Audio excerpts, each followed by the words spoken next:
I'm Hunter Biden. And I'm Ashley Biden. Joe Biden is our dad. And Beau is our brother. We want to tell you what kind of president our dad will be. He will be tough. And honest. Caring and principled. He'll listen. He'll be there when you need him. He'll tell you the truth even when you don't want to hear it. He'll never let you down. He'll be rock steady. The strongest shoulder you can ever lean on. He'll beam with pride every time you succeed. He'll make your grandkids feel that what they've got to say matters. He'll treat everyone with respect, no matter who you are. He'll get up no matter how many times he's been knocked down. He'll be the worst enemy any bully ever saw. He'll be the best friend you've ever had. He'll love you with all of his heart. And if you give him your cell phone number, he's going to call it. How do we know? Because he's been that way our whole lives. He's been a great father. And we think he'll be a great president. Beau isn't with us any longer. But he's still very much alive in our hearts. And we can still hear his strong voice. Just like it was yesterday. Just like it was yesterday. In 2008 and 2012, he introduced our dad at those conventions. And if he was here, we're pretty sure we'd know what he'd say. So before we show you a film about our dad's journey, we wanted to give Beau the last word. Beau? Beau, take it away. In moments both public and private, he's the father I've always known, the grandfather my children love and adore. My father, my hero, Joe Biden.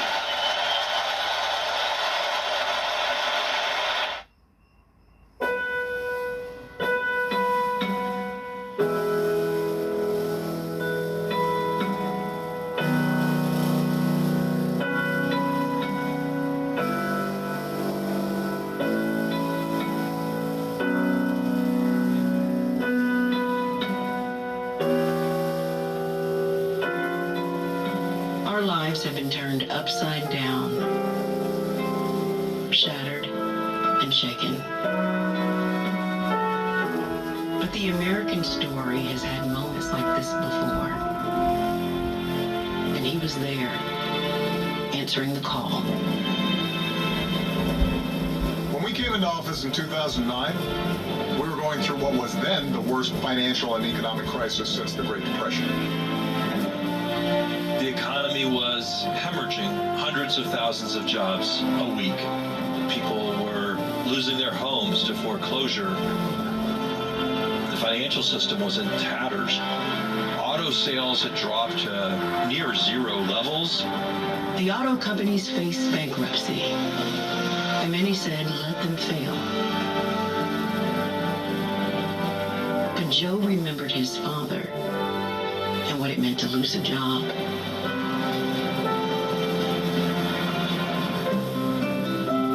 The Finnegans and Bidens were Irish Catholic.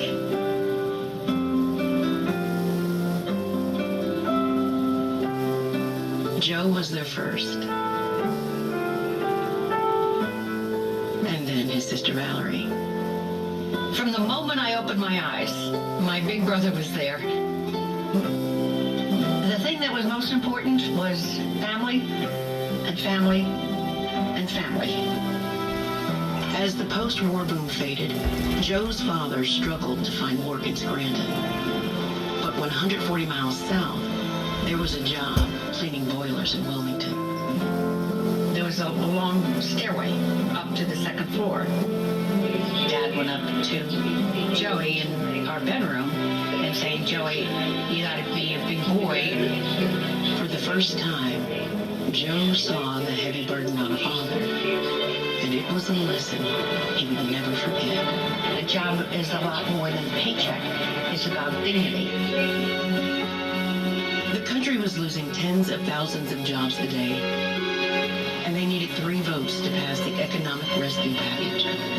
Joe Biden was handled the task of going to get those 3 Republican votes. Joe returned to the place where he had been so effective.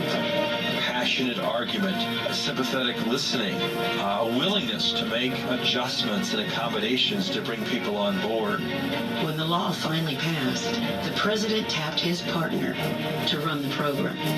Joe tracked every dollar, calling mayors and governors. Talking to them on the phone, one-on-one. He gave all of them his cell phone. And I watched him bring his heart to that job. It matters that you have in your mind the family that you're trying to reach, the neighborhood that you're trying to reach, the people whose lives are affected by what you do. The skills that had made him so effective had not come easy. When he entered school, there was a problem.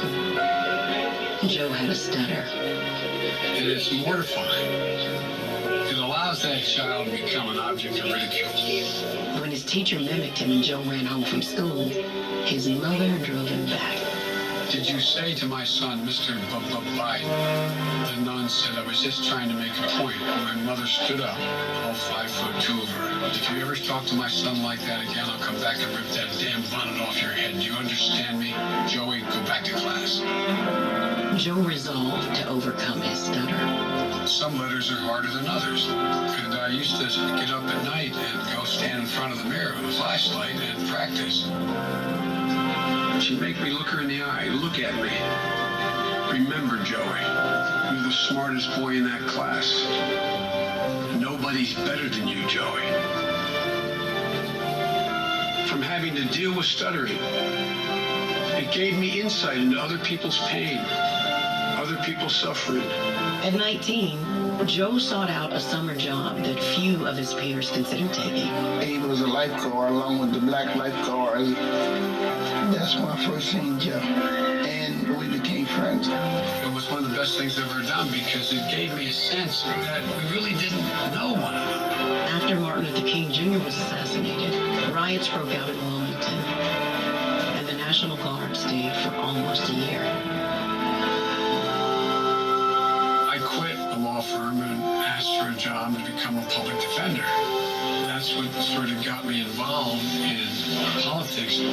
J. Caleb Boggs was a popular war hero in a solidly Republican state, and few took Joe's campaign seriously. In Delaware, the Democratic Party was non-functional. When it got time to put up a candidate, they didn't want to touch it. This young upstart, Joe Biden, who had a lot of ideas and no money, no influence, the party said, okay, well then go ahead, Biden, give it a whirl. That's all I can ask. Just look, like you can see, help me out, try to help the other fellow. Look me over, be good. You know, we'd have a coffee, and we'd come out of that, we'd have 5 more coffees. He was very articulate on the issues. He brought people to say, not just that, well, I agree with what you're doing, is, you know, what can I do to help? Delaware is the first state. J. Caleb Boggs, who is the incumbent Republican, being challenged by Joseph Biden. Biden is a Democrat who's 29 years of age.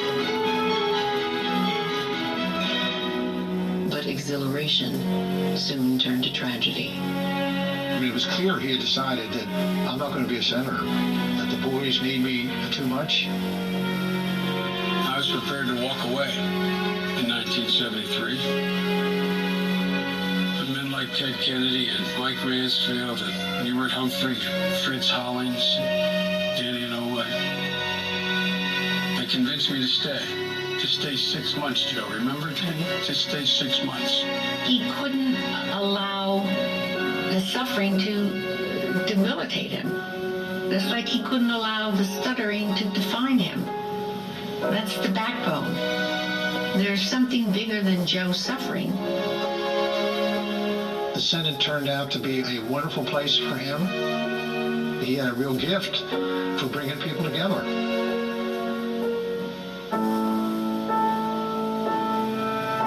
The three of them had a bond that was forged in sorrow and expanded into joy when Jill entered.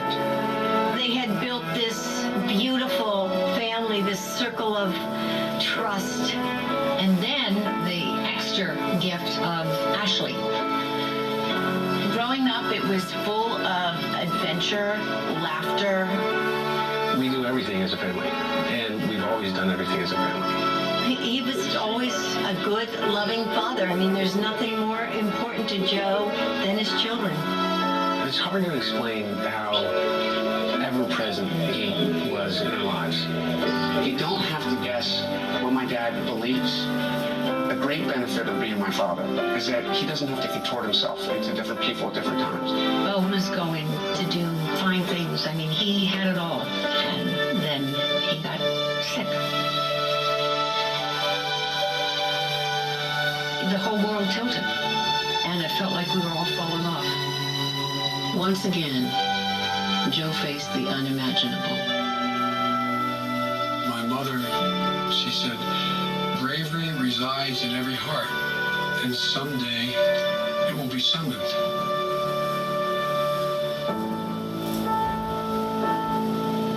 The way he survived losing my mom and my sister, and then losing my brother, is understanding that you have to have purpose. Every day I get up, I ask myself, I hope he's proud of me, because that's the thing that makes me move on. From his time in the Senate and then the White House, Joe always found a way forward, forging unlikely friendships and alliances.